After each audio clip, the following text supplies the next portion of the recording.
All right. Well, Erica was in from Gems. This is a portfolio from Southern Wine and Spirits, and it's just that, all of the small, producers from California. And I think they got some imports thrown in there now. My good friend Jimmy Mansbach started this over a decade ago, and still a lot of these producers that he found, like the first one we're going to be tasting, are in this Gems portfolio from Southern Wine and Spirits. So we've got Daedalus, which Aaron Hess is the winemaker here, formerly from Rex Hill, and they've got a Gruner Veltliner from Elton Vineyard, which you don't see too much Gruner Veltliner growing outside of Austria. This is a fufu shishi kind of thing to have today for all these high-end restaurants. Gruner Veltliner, it's a nice wine to pair with various different foods. It's got this lovely kind of peppery spice to the finish, really crisp, refreshing white.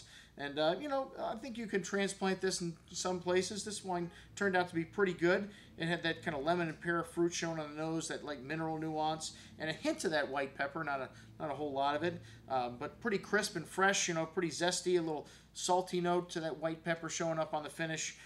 Really nice and refreshing wine, leaves the tongue salivating for food. Daedalus is 2009, Gruner Veltliner.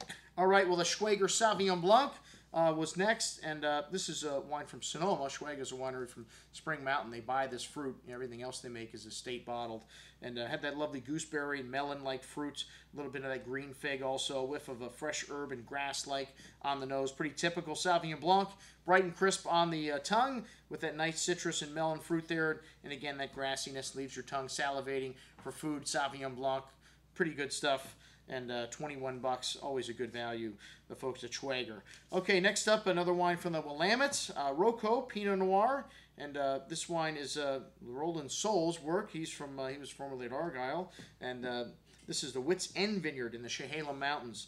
And 2008, a pretty good vintage for Pinot Noir. This wine had some lovely, pretty floral aromas to that red cherry fruit and pomegranate. Notes of a kind of tea and dried floral nuance there on the nose.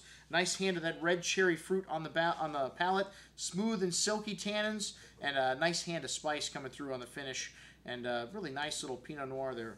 All right, just a short trip for Erica, just 3 wines. Next up, we've got Craig from Augustin with a tour of Southern California in the bag.